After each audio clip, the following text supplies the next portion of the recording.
hygiène, spa, etc. Coiffure, dentiste, amélioration personnelle. Tout ce qui est santé diverse, c'est-à-dire acupuncture par exemple, etc. Yoga Pilates, je l'ai mis à part du sport parce que forcément l'impression de yoga, pilates et fitness, l'entraînement personnel, c'est pas tout à fait la même approche. Donc du coup, on les a séparés. Et ensuite, bien sûr, les cliniques. Donc, ce que l'on voit dans chacun de ces segments, c'est que la plupart disposent d'un site internet. Ensuite, au niveau du nombre d'emails qui sont personnels, ça on chute. Au niveau du nombre de téléphones mobiles que l'on peut trouver, ça chute encore. Les mieux équipés restent évidemment les dentistes, les docteurs et les cliniques. Bon, forcément, ce sont les gens qui sont le plus avancés dans les technologies. Par rapport à ces entreprises-là, les contacts que moi j'ai faits, sur ces 322, j'en ai contacté 145, à peu près la moitié.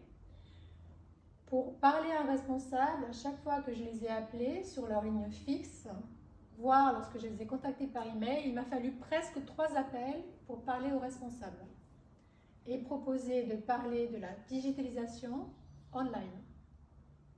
Presque 3 appels. Et à chaque fois, les gens étaient occupés, forcément, ou n'étaient pas présents et il y avait un répondeur automatique.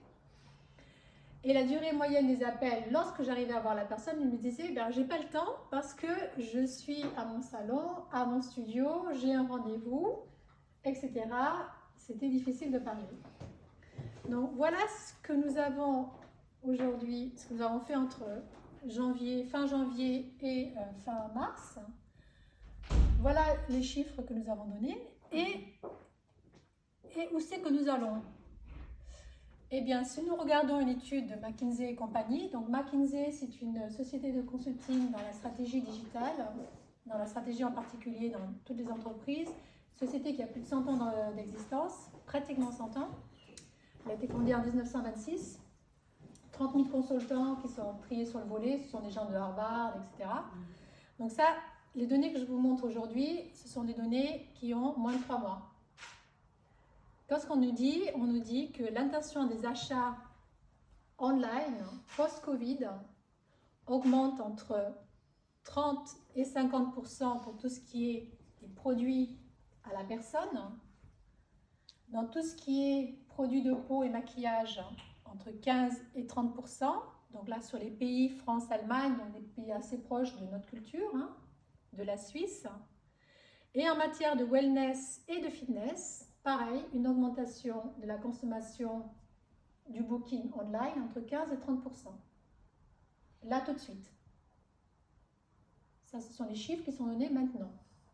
Qu'est-ce que ça veut dire pour les entreprises à Genève ?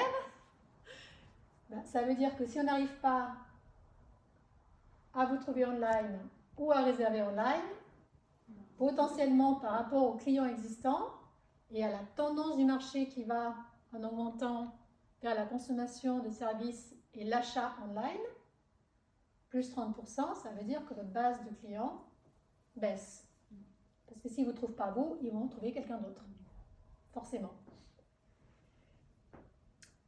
À côté de ça, on se dit, mais d'accord, si l'avenir du service client passe par le digital, comment on va pouvoir personnaliser et donner de la valeur ?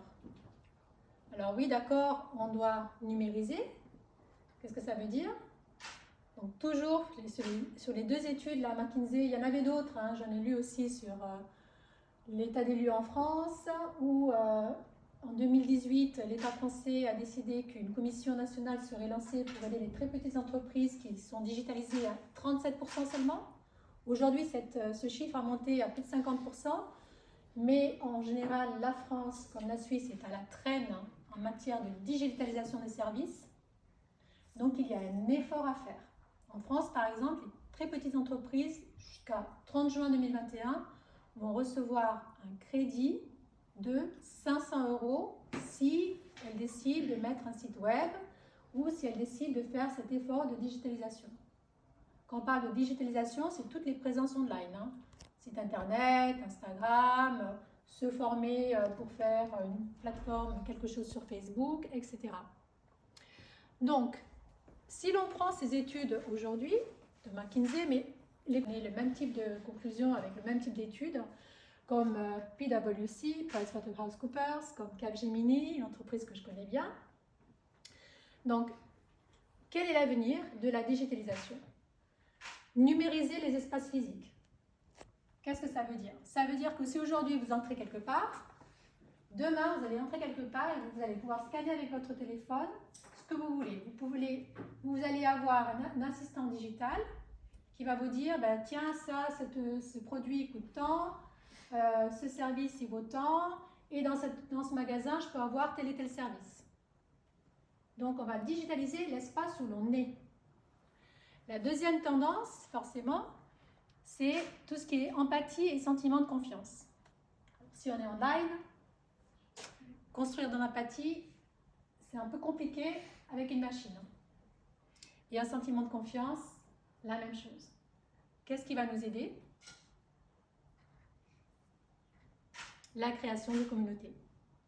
Le fait que les gens se sentent entourés là où ils vont, sur votre plateforme ou votre environnement, votre blog. Vous créez non seulement une visite client, mais vous créez un sentiment.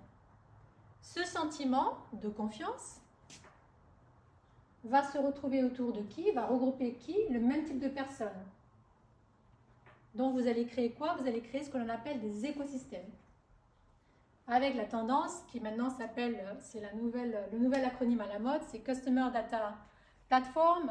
Bon, on pourrait appeler, avant c'était Customer Relationship Management, maintenant c'est Customer Data Platform parce qu'on veut englober l'ensemble des données clients dans une plateforme où on va servir à la fois tout ce qui est vente, tout ce qui est gestion de la relation client et tout ce qui est relation des clients entre eux. C'est-à-dire revenir à l'écosystème, parce que dans l'écosystème, les gens se sentent à l'aise, parce qu'il y a de l'empathie, parce qu'il y a un sentiment de confiance. Et pourquoi? Parce qu'on revient au point de départ, parce que c'est numérisé. Le Covid a forcément accentué tout cela, donc le sentiment d'insécurité avec une volonté de tenir, de savoir ce que l'on tient en main, une volonté de contrôle, avec bien sûr des priorités qui sont bien, on arrête de consommer maintenant. Lorsqu'on consomme, on veut consommer par exemple local, on veut consommer national ou on veut consommer selon nos goûts avec les personnes de telle nationalité ou de telle langue. C'est ce qu'on appelle le passage à la valeur et à l'essentiel. Donc on veut des éléments factuels. Donc les éléments factuels proposent sur les prix, sur les prestations, sur les visages des gens, sur des téléphones qui sont directement actionnables, mais aussi sur des retours. C'est-à-dire, n'importe qui, aujourd'hui, c'est un peu comme le Facebook, hein, j'aime, j'aime pas, on fait un pouce en bas ou un pouce en haut, et pour les entreprises, eh bien, ce sont des petites étoiles. Donc, quand on parle d'éléments factuels, ça fait aussi partie de ça. Et bien sûr, dans cette période Covid, il y a ce qu'on appelle un choc de fidélité. Donc, 50% des clients environ sont fidèles. Mais les autres qui aujourd'hui essayent d'aller voir online ailleurs, qu'est-ce qu'ils cherchent? Eh bien forcément, ce dont on vient de parler, de la qualité et de la marque. Donc, ce qui nous amène à la discussion d'aujourd'hui, c'est comment les entreprises peuvent acquérir plus de clients, sachant les tendances du marché. Et nous-mêmes, en tant que consommateurs, on se comporte également comme ça. Donc, ce n'est pas uniquement nous, prestataires de services, mais nous sommes aussi nous, consommateurs. Et c'est un peu les sentiments que nous avons. Donc, si nous nous retrouvons là-dedans, forcément, nous allons savoir comment agir pour notre entreprise. Donc voilà, aujourd'hui, ma présentation s'arrête là. Et je laisse après la parole à Oksana, qui va vous dire, enfin, va vous donner les outils pour